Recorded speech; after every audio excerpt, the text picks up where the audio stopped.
तो दोस्तों आज हो गया 26 सितंबर 2020। बिहार समेत देश दुनिया के बड़ी और ताज़ा समाचार लेके आए सिर्फ आपके लिए। चलिए फटाफट खबर शुरू करते हैं। उससे पहले अगर चैनल को अब तक सब्सक्राइब ना किया हो तो फटाफट चैनल को सब्सक्राइब कर दे, लाइक कर दे, शेयर कर दे ताकि इसी तरह की खबर आप हर रोज़ देख सके। चलिए शुरू करते हैं आज की पहली बड़ी खबर। कृषि बिल के खिलाफ राजधानी में शुक्रवार को हुए प्रदर्शन को लेकर पूर्व उप मुख्यमंत्री तेजस्वी यादव, पूर्व मंत्री तेज प्रताप यादव और जाप सुप्रीमो पप्पू यादव समेत 7 नामजद और 100 अज्ञात लोगों पर कोतवाली थाने में केस दर्ज किया गया है।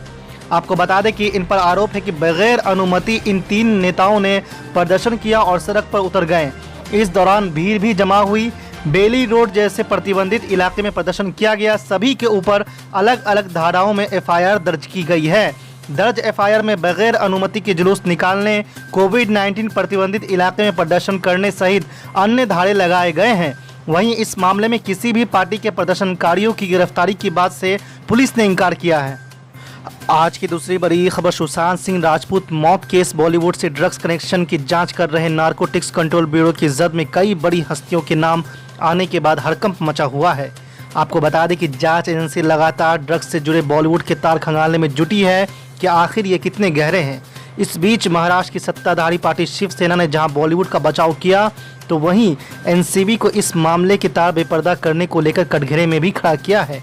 शिवसेना नेता संजय राउत ने कहा है कि नारकोटिक्स कंट्रोल ब्यूरो का काम ड्रग्स की तस्करी को रोकना है, लेकिन वो एक के बाद एक दूसरे लोगों को बुला रहे हैं।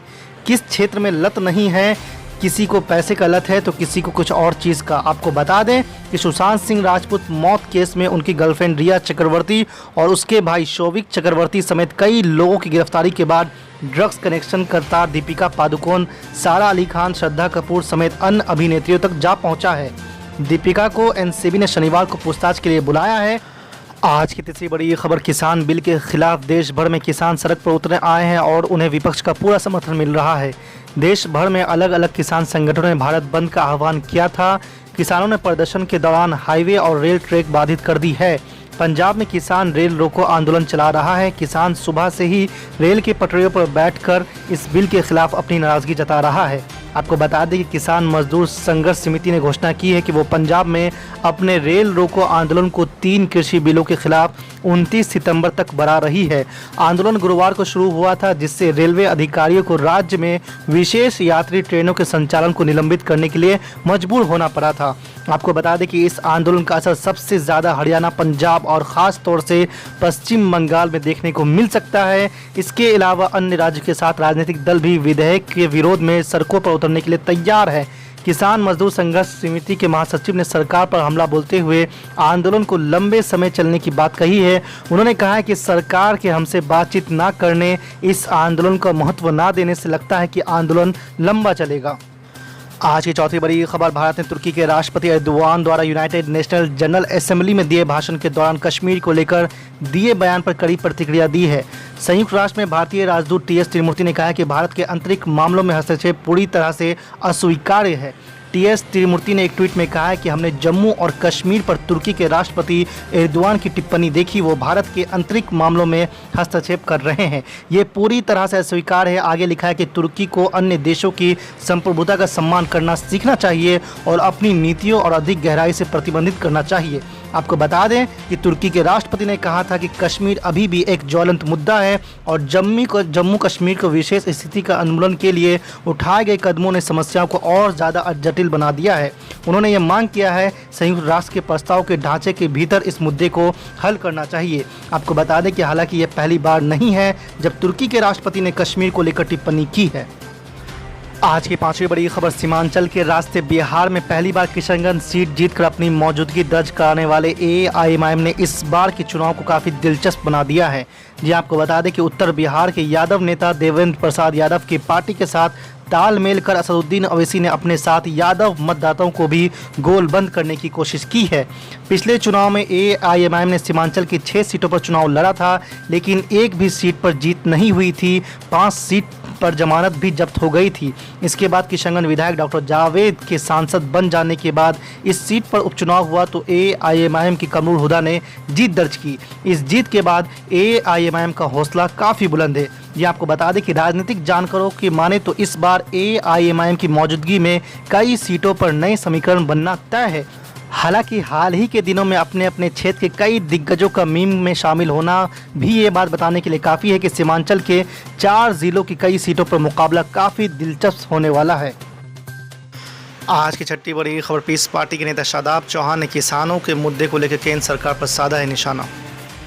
आज पूरे भारत का किसान अन्नदाता सड़कों पर है, क्योंकि जो 3 कानून मोदी सरकार लेकर आई है पूरी तरह से असंवैधानिक है और भारत के किसानों को गुलाम बनाने का षड्यंत्र है। जिस प्रकार से अंग्रेजों के दौर में किसान अपने खेत में ईस्ट इंडिया कंपनी और नील की खेती के दौर में बंधुआ मजदूर की तरह काम करता था और उसकी फसल का पूरी तरीके से मालिक अंग्रेज हुआ करते थे, उसी तरीके से ये कानून ला करके जो कॉर्पोरेट जगत है, अडानी अंबानी जैसे बड़े मुनाफाखोर लोग हैं, वो पूरी तरह से मालिक होंगे और भारत का किसान अपने ही खेत में गुलाम बनकर रह जाएगा, मजदूर बनकर रह जाएगा और एमपीसी और एमएसपी की कोई वैल्यू नहीं बचेगी, मंडियां बर्बाद हो जाएंगी और फसलों का कोई दाम नहीं मिलेगा। एमएसपी सिर्फ ड्रामा बनकर रह जाएगा। ये गुमराही से ज्यादा कुछ भी नहीं है। और जिस प्रकार से अडानी अंबानी को एयरपोर्ट बेच दिए, रेलवे चला गया और बहुत सी सरकारी कंपनियां बेच दी, एकमात्र सेक्टर सिर्फ कृषि था जहां किसानों की मेहनत और लगन परिश्रम से कुछ बेहतर किसान कर पा रहा था, उसको भी पूरी तरह बर्बाद कर रहे हैं। जीडीपी पहले ही -23 पहुंच चुकी है। अरे किसानों की फिक्र करने से पहले उन नौजवानों को रोजगार की फिक्र कर लेते, उन कंपनियों को बचा लेते, जेट एयरवेज को बचा लेते, बिकने से एयरपोर्ट को बचा लेते, रेलवे को बचा लेते, लेकिन किसानों के पे आघात किया है। इसका बदला किसान जरूर लेगा। ये पूरी तरीके से किसानों के अस्तित्व की और वजूद की लड़ाई है और अगर यहां किसान शांत रहेगा तो फिर जिंदगी भर के लिए गुलाम बनकर रहेगा। जिस प्रकार नील की खेती के मामले को लेकर, ईस्ट इंडिया कंपनी के मामले को लेकर गांधी जी ने विरोध किया था, उसी प्रकार से आज का किसान विरोध कर रहा है। लेकिन यह पहली बार नहीं हुआ है किसान भाइयों, जब संविधान विरोधी और गुलाम बनाने के कानून लाए गए हैं। सीए भी आया था, लेकिन जब आप खामोश थे सिर्फ पंजाब का किसान साथ खड़ा था। उससे पहले भी कई कानून आ चुके हैं। पूरी तरीके से इस सरकार का मेन लक्ष्य है किसान, मजदूर, गरीब, नौजवान को बेरोजगार करके पूंजीपतियों के हवाले कर दें और सब कुछ अडानी अंबानी जैसे लोग तय करें कि कितना फसल हो। और आज एक सुशांत की मौत की पे पूरा सब नाटक कर रहे हैं, लेकिन रोजाना किसान आत्महत्या को मजबूर है, कोई कहने वाला नहीं है। किसान आत्महत्या खुशी में नहीं करता है, मजबूर होकर करता है। किसान का कोई लोन माफ नहीं करता, उस पर काम करते तो हम आपके साथ खड़े हो जाते। लेकिन सरकार पूरी तरीके से दमनकारी नीति अपनाकर किसानों को भी गुलाम बनाना चाहती है। लेकिन किसान भाइयों, आज अगर आप नहीं खड़े हुए तो आने वाला कल बहुत खराब होने वाला है और सीए पर भी खड़ा होना चाहिए था। अगर आप ये सोचोगे ये मेरे से जुड़ा मुद्दा नहीं है तो किसान एक एक करके चुन चुन के सबको बांट कर तबाह बर्बाद कर देगी। महिला सुरक्षा का मामला हो, रोजगार का हो, बुनकरों का मामला हो, सबको परेशानी उठानी पड़ेगी। मैं जिम्मेदारी से कह रहा हूं।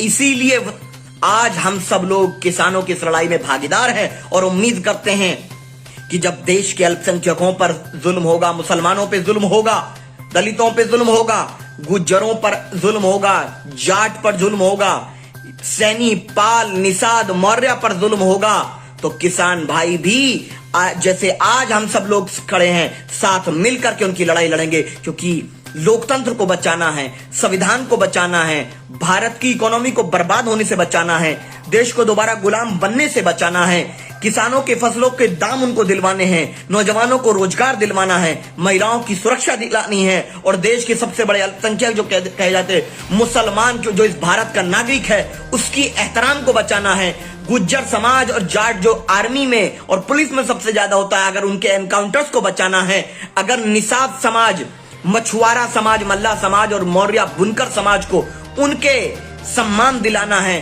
सामाजिक इंसाफ दिलाना है, तो सबको एकजुट होना होगा। अगर नहीं होंगे तो एक एक करके सब मारे जाएंगे। ये सरकार की दमनकारी नीति का सब शिकार हो जाएंगे। आइए एकजुट होकर के भारत के संविधान के लिए, लोकतांत्रिक ढांचे के लिए बचाने के लिए लड़ें। और कांग्रेस सिर्फ बात कर रही है, लेकिन हम जमीन पर संघर्ष करने के लिए, हर संवैधानिक संघर्ष के लिए पीस पार्टी पूरी तरह तैयार है और हम सबको इस लड़ाई को लड़ेंगे। जिस प्रकार नील की खेती के मामले को लेकर, ईस्ट इंडिया कंपनी के मामले को लेकर गांधी जी ने विरोध किया था, उसी प्रकार से आज का किसान विरोध कर रहा है। लेकिन ये पहली बार नहीं हुआ है किसान भाइयों, जब संविधान विरोधी और गुलाम बनाने के कानून लाए गए हैं। सीए भी आया था, लेकिन जब आप खामोश थे सिर्फ पंजाब का किसान साथ खड़ा था। उससे पहले भी कई कानून आ चुके हैं। पूरी तरीके से इस सरकार का मेन लक्ष्य है किसान, मजदूर, गरीब, नौजवान को बेरोजगार करके पूंजीपतियों के हवाले कर दें और सब कुछ अडानी अंबानी जैसे लोग तय करें कि कितना फसल हो। और आज एक सुशांत की मौत की पे पूरा सब नाटक कर रहे हैं, लेकिन रोजाना किसान आत्महत्या को मजबूर है, कोई कहने वाला नहीं है।